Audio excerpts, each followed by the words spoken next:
반갑습니다. 유형별 특강에 오신 것을 환영합니다. 오숙쌤, 현진쌤입니다. 자, 우리가요, 이번에는 문단 요약을 한번 해보도록 하겠습니다. 자, 문단 요약이 왔다는 거는 진짜 거의 다 온 거고요. 쌤이랑 같이 한번 확인을 해볼 건데요. 자, 문단 요약, 말 그대로 요약문입니다. 주어진 글이 있어요. 주어진 글이 엄청 길 겁니다. 자, 이 글을 토대로 여기 짧게 한 두세 문장 정도로 해가지고 요 긴 지문을 축약해서 핵심 어휘만을 담겨놓은 요약문이 있을 거예요. 여러분, 이 요약문에요, 빈칸이 두 개가 뚫릴 겁니다. 하나, 둘. 자, 이렇게 A, B를 맞춰야 되는 건데, 사실 이 요약문에 들어가 있는 어휘들은 다 핵심 어휘예요. 왜냐면 여기에서 빼고 불필요한 거 빼고 정말 중요한 것들만 담아놨으니까요. 그 안에서 핵심 어휘를 너희들이 추론할 수 있느냐를 묻는 문제가 바로 문단 요약입니다. 그래서 여러분들은 요약, 말 그대로 어떤 요지를 찾으실 수 있으셔야 되겠고요. 더해서 요거를 추려서 글을 찾아낼 수도 있으면서 우리가 1번부터 5번까지 결국에 뚫린 것은 어휘이기 때문에 어휘도 잘 알고 있는지 요지와 어휘력을 두 개를 같이 물어보는 문제가 되겠습니다. 자, 정리해보시면요. 주어진 글의 내용을 토대로 글의 요지나 결론을 요약을 한 거죠. 이 요약문에 적절한 어휘를 넣는 거라서 요지와 어휘 파악 다 중요하다. 자, 그럼 어떻게 풀어야 되는지 그 푸는 방법이 정말 중요한데요. 자, 일단 긴 지문, 그걸 먼저 읽고 요약문을 읽으면 다시 또 긴 지문으로 올라가야 돼요. 그럼 벌써 한 2번 정도 더 읽어야 되면서 시간이 오래 걸리거든요. 요약문 먼저 읽으세요. 자, 첫 번째, 요약문을 가장 먼저 읽는다가 되겠습니다. 자, 지문의 내용에 정말 제일 중요한 부분을 요약문은 제일 중요한 부분을 넣은 거라 중요한 부분을 좀 살펴보시면서 읽으시면서 어느 쪽을 내가 위에서 찾아 올라가야겠다라는 것을 생각해 보셔야 돼요.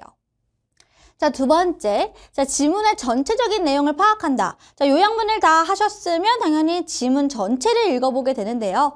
그냥 단순히 해석을 하는 것이 아니라 내가 머릿속에다가 계속 기억을 해놔야 되는 건 뭐예요? 요약문. 요약문 중에서도 내가 빈칸을 찾아야 되니까 그 빈칸이 들어갈 만한 곳이 어딜까를 긴장하고 있다가 그 부분을 찾아 나선다고 보시면 돼요. 그냥 해석이 아니라 내가 읽어야 되고 내가 꼭 알아둬야 되는 그 부분을 찾아서 데려온다.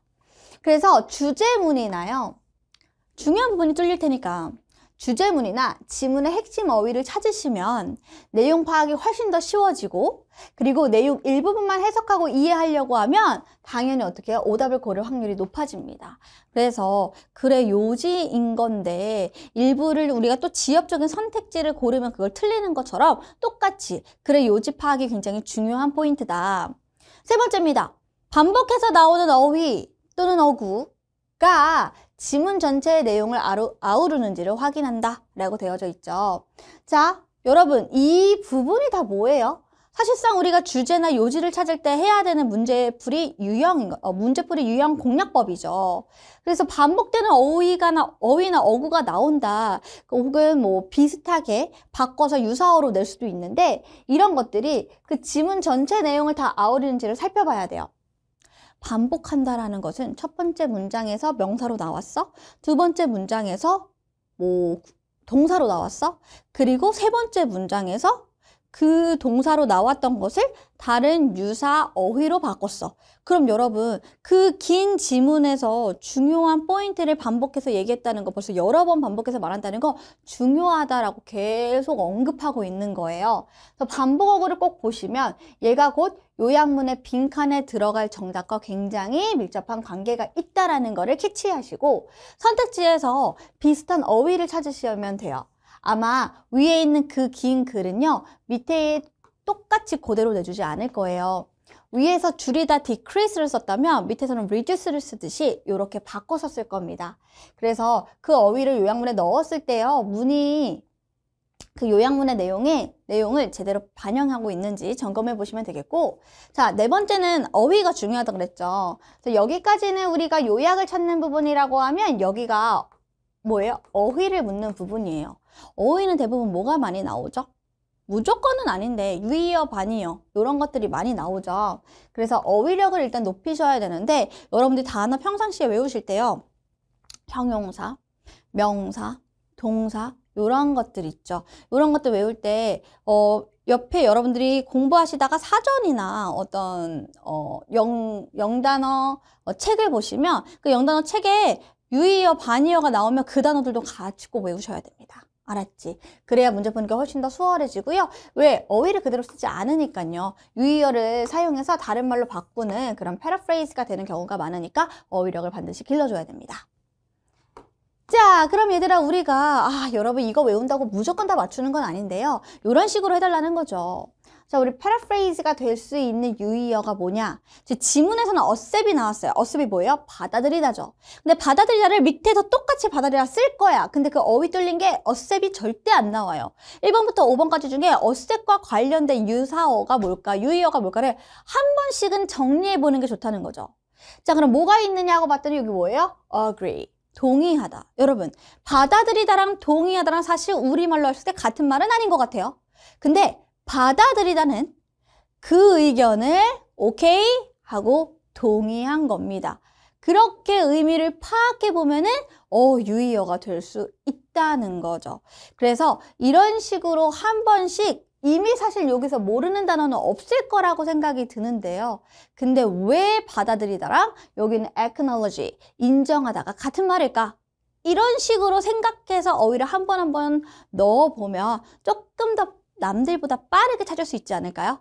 자, 하나만 더 해볼게요. accept, 받아들여요. 근데 acknowledge, 인정해요. 이게 왜 같아? A라는 사실을 인정한다는 건 A라는 사실을 받아들인 거거든요. 받아들인다는 거, 그래, 그거 들어와도 돼. 인정한 거죠. 그래서 이렇게 비슷하게 쓸 수가 있다라고 보시면 되겠습니다. 자, 또 뭐가 있을까? 자, 여기 있는 단어는 진짜 뭐 하나 빠짐없이 너무나 많이 나올 수 있는 단어들인데요. 여러분, 여기에 또 어떤 단어를 보면 좋을까라는 생각이 들다가 이런 단어 있잖아요. 뭐가 있을까요? adjust. 여기서 이제 adjust라고 하는 게 뭐예요? 적응하다, 조절하다 이런 거죠. 그러니까 어떤 상황을 조절한다, 어떤 상황에 적응한다 이런 의미인데, 자, 여기 보면은 adapt, 적응하는 거죠. change, 바꾸다. 바꾸다가 어떻게 적응하다가 될 수 있어요? 자, 원래는 A라는 사람은 더운 나라에 있었다가 한국에 오니까 결국 어떻게 해요? 적응해야 되죠. 그러니까 어떻게 환경이 바뀐 거니까 내 태도도 바뀌는 거죠. 그래서 이런 adjust와 change는 비슷한 말이 될 수가 있다라고 우리가 확인해 주시는 겁니다. 이런 식으로 여러분들이 그냥 accept, agree, approve, admit 하고 acknowledge 이런 식으로만 암기를 하시는 게 아니라 왜 같지? 하고 한 번씩 이해를 통해서 확인해 보는 과정이 있다면 여러분들이 그냥 외우는 것보다 훨씬 더 수월하게 유의어를 확인해 보실 수 있으실 겁니다. 자, 그럼 이제 쌤이랑 같이 본격적으로 요양문을 한번 풀어보도록 할 건데요. 자, 여러분이 쌤이랑 같이 문제를 푸실 때 어떻게 해요? 요지와 어휘 파악입니다. 그래서 내가 요지를 좀 잘 고르는데 1번부터 5번까지 보기 중에서 혹시 모르는 단어가 있다 하면 그건 정말 큰 문제가 되는 거예요. 왜? 내가 지금 답을 골라야 되는데 답을 골라야 하는데 그 답이 이게 맞는지 아닌지 전혀 알 수가 없는 거니까 평상시 단어 잘 외우시고요. 우리 지금 바로 한번 확인해 보도록 할게요.